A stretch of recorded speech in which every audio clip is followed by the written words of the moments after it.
An ox stumbles. A hand shoots out to steady a golden box. And in an instant, silence. Today we find out why touching something holy can cost you your life. David is finally king. All Israel, 340,000 mighty men strong, has crowned him at Hebron, and Jerusalem itself has fallen into his hands. It's the high point of his reign. So David does something that feels completely right. He decides to bring the Ark of the Covenant, the very throne of God's presence, back to the capital. They build a brand new cart.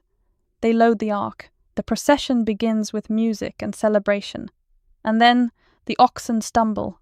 A man named Uzzah, probably a Levite, probably someone who'd walked beside that ark his whole life, reaches out his hand to keep it from falling, and God kills him on the spot. David is furious. David is afraid. And for 3 months, the ark sits abandoned in a stranger's house, while an entire nation tries to understand what just happened. Welcome to Daily Bread Chronicles C20. I'm so glad you're here. We're following BibleProject's The One Story That Leads to Jesus reading plan, found at BibleProject.com. And today, we're in 1 Chronicles 10 through 14, with Psalm 66. David's rise to the throne in these chapters reads like a montage of triumph. Saul dies on Mount Gilboa, his disobedience named plainly as the reason the kingdom passed to David. Warriors from every tribe stream to Hebron to crown him. The text lingers on their weapons, their numbers, their unity. Of one mind to make David king, Jerusalem falls. Philistine armies are twice defeated at Baal-perazim, with David crediting God directly. God has broken through my enemies like a bursting flood. Then comes chapter 13, and the mood shifts hard. David wants to bring the ark home, a good desire, born of worship.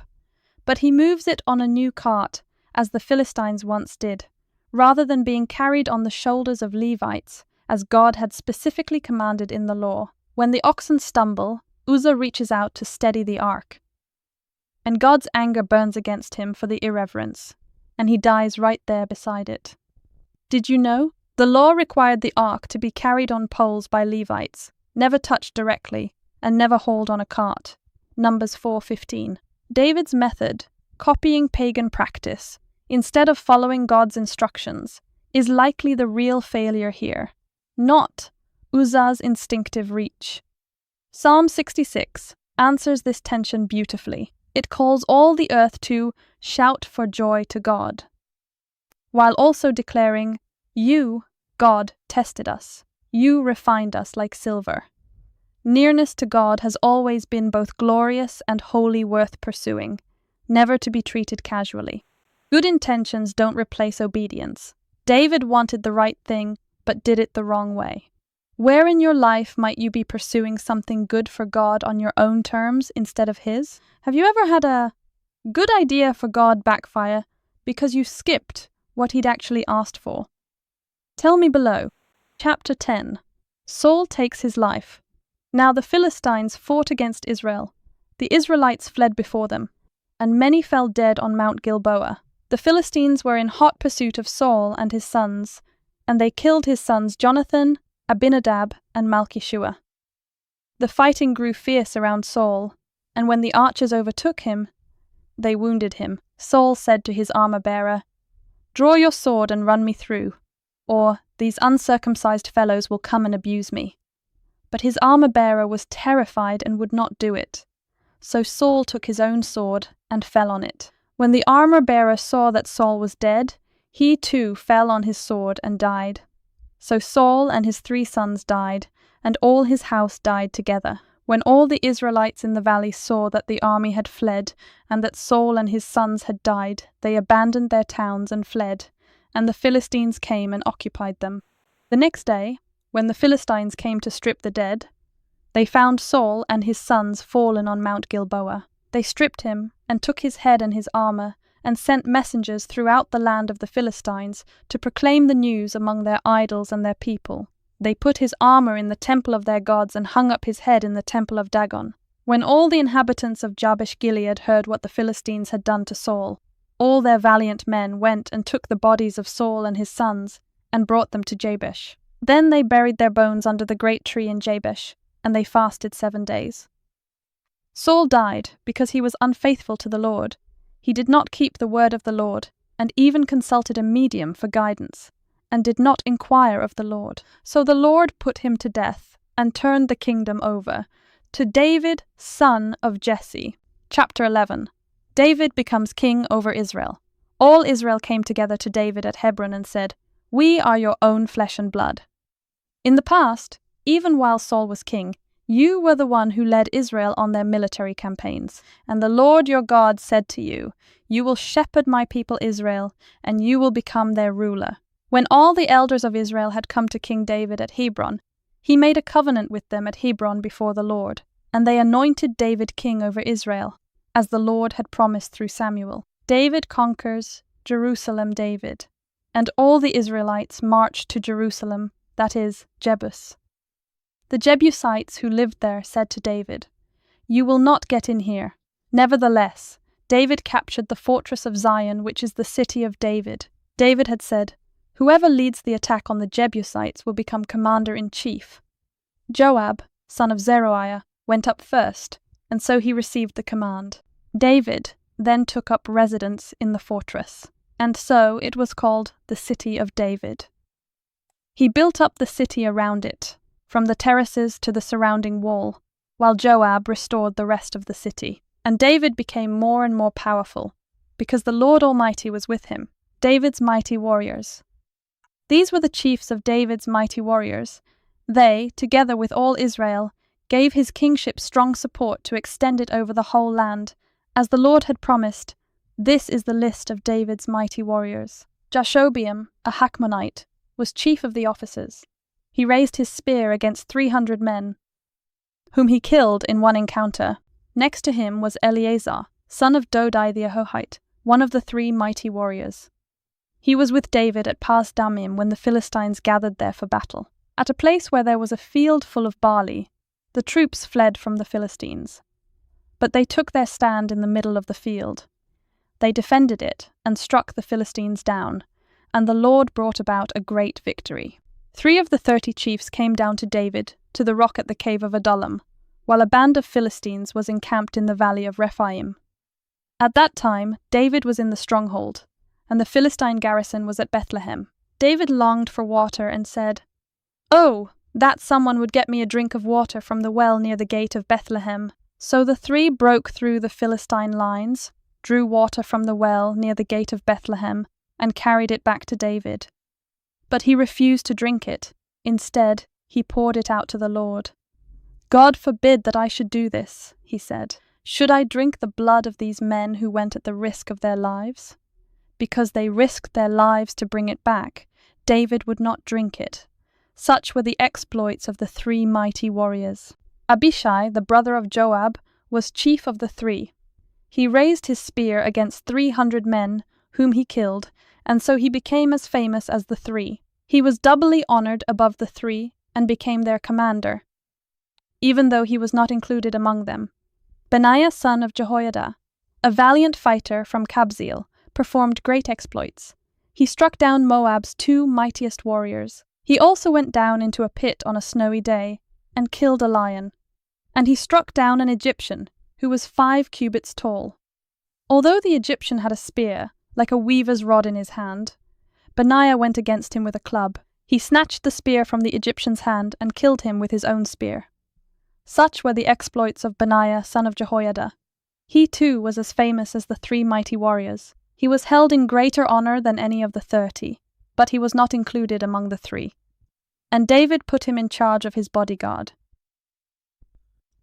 The mighty warriors were Asahel, the brother of Joab, Elhanan, son of Dodo from Bethlehem, Shamoth the Hararite, Helez the Pelonite, Ira son of Ikesh from Tekoa, Abiezer from Anathoth, Sibbecai the Hushathite, Eli the Ahohite, Maharai the Netophathite, Heled son of Baana the Netophathite, Ittai son of Ribai from Gibeah in Benjamin, Benaiah the Pirathonite, Hurai from the ravines of Gash, Abiel the Arbathite, Asmaveth the Baharumite, Eliabah the Shalbonite, the sons of Hashem the Gizonite, Jonathan son of Shagi the Hararite, Ahiam son of Sakar the Hararite, Eliphal son of Ur, Hefer the Mecherathite, Ahijah the Pelonite, Hezro the Carmelite, Narai son of Ezbai, Joel the brother of Nathan, Mibhar son of Hagri, Zelek the Ammonite, Naharai the Berothite, the armor-bearer of Joab, son of Zeruiah, Ira the Ithrite,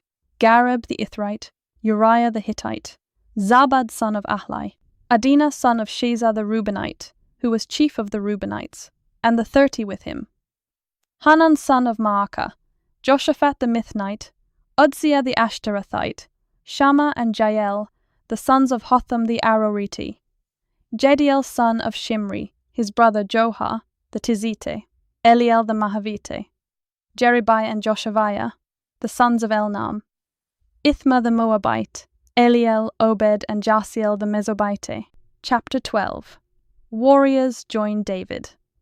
These were the men who came to David at Ziklag, while he was banished from the presence of Saul son of Kish. They were among the warriors who helped him in battle. They were armed with bows, and were able to shoot arrows or to sling stones right-handed or left-handed. They were relatives of Saul from the tribe of Benjamin, Ahiezer their chief, and Joash, the sons of Shema the Gibbethite, Jeziel and Pelet, the sons of Asmaveth, Berakah, Jehu the Anathothite, and Ishmaiah the Gibeonite, a mighty warrior among the 30, who was the leader of the 30, Jeremiah, Jahaziel, Johanan, Jozabad the Gederathite, Eluzai, Jerimoth, Beliah, Shemariah and Shephatiah the Haruphite, Elkanah, Ishiah, Azarel, Jozer, and Jashobeam the Korahites, and Joelah and Zebadiah, the sons of Jeroham, from Gedor. Some Gadites defected to David at his stronghold in the wilderness. They were brave warriors, ready for battle, and able to handle the shield and spear.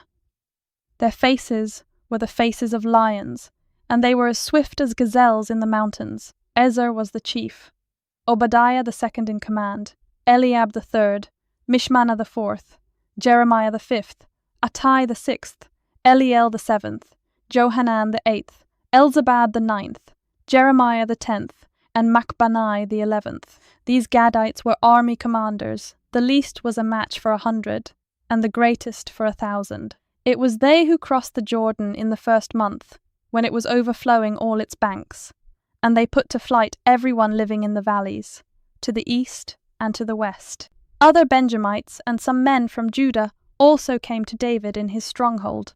David went out to meet them and said to them, "If you have come to me in peace to help me, I am ready for you to join me. But if you have come to betray me to my enemies when my hands are free from violence, may the God of our ancestors see it and judge you." Then the Spirit came on Amasai, chief of the 30, and he said, "We are yours, David. We are with you, son of Jesse. Success, success to you, and success to those who help you, for your God will help you." So David received them and made them leaders of his raiding bands. Some of the tribe of Manasseh defected to David when he went with the Philistines to fight against Saul. He and his men did not help the Philistines because, after consultation, their rulers sent him away. They said, "It will cost us our heads if he deserts to his master Saul." When David went to Ziklag, these were the men of Manasseh who defected to him: Adnah, Jozabad, Jediael, Michael, Jozabad, Elihu, and Zilethai, leaders of units of 1,000 in Manasseh. They helped David against raiding bands, for all of them were brave warriors, and they were commanders in his army. Day after day, men came to help David, until he had a great army, like the army of God. Others joined David at Hebron. These are the numbers of the men armed for battle, who came to David at Hebron to turn Saul's kingdom over to him, as the Lord had said, from Judah, carrying shield and spear, 6,800, armed for battle, from Simeon. Warriors ready for battle, 7,100, from Levi, 4,600, including Jehoiada, leader of the family of Aaron, with 3,700 men, 28, and Zadok, a brave young warrior, with 22 officers from his family. From Benjamin, Saul's tribe 3,000, most of whom had remained loyal to Saul's house until then. From Ephraim, brave warriors, famous in their own clans 20,800, from half the tribe of Manasseh, designated by name to come and make David king 18,000, from Issachar. Men who understood the times and knew what Israel should do, 200 chiefs, with all their relatives under their command. From Zebulun, experienced soldiers prepared for battle with every type of weapon. To help David with undivided loyalty, 50,000. From Naphtali, 1,000 officers, together with 37,000 men, carrying shields and spears. From Dan, ready for battle, 28,600. From Asher, experienced soldiers prepared for battle 40,000. And from east of the Jordan, from Reuben, Gad, and the half-tribe of Manasseh, armed with every type of weapon 120,000. All these were fighting men who volunteered to serve in the ranks. They came to Hebron, fully determined to make David king over all Israel. All the rest of the Israelites were also of one mind to make David king. The men spent 3 days there with David, eating and drinking, for their families had supplied provisions for them. Also, their neighbors from as far away as Issachar, Zebulun, and Naphtali came bringing food on donkeys, camels, mules, and oxen. There were plentiful supplies of flour, fig cakes, raisin cakes, wine, olive oil, cattle, and sheep, for there was joy in Israel. Chapter 13. Bringing back the ark. David conferred with each of his officers, the commanders of thousands and commanders of hundreds. He then said to the whole assembly of Israel, "If it seems good to you, and if it is the will of the Lord our God, let us send word far and wide to the rest of our people throughout the territories of Israel, and also to the priests and Levites who are with them in their towns and pasture lands, to come and join us. Let us bring the ark of our God back to us, for we did not inquire of it during the reign of Saul." The whole assembly agreed to do this, because it seemed right to all the people. So David assembled all Israel, from the Shihor River in Egypt to Lebo-Hamath, to bring the ark of God from Kiriath-Jearim. David and all Israel went to Baalah of Judah, Kiriath-Jearim, to bring up from there the ark of God, the Lord, who is enthroned between the cherubim, the ark that is called by the name. They moved the ark of God from Abinadab's house on a new cart, with Uzzah and Ahio guiding it. David and all the Israelites were celebrating with all their might before God, with songs and with harps, lyres, timbrels, cymbals, and trumpets. When they came to the threshing floor of Kidon, Uzzah reached out his hand to steady the ark, because the oxen stumbled. The Lord's anger burned against Uzzah, and he struck him down because he had put his hand on the ark. So he died there before God.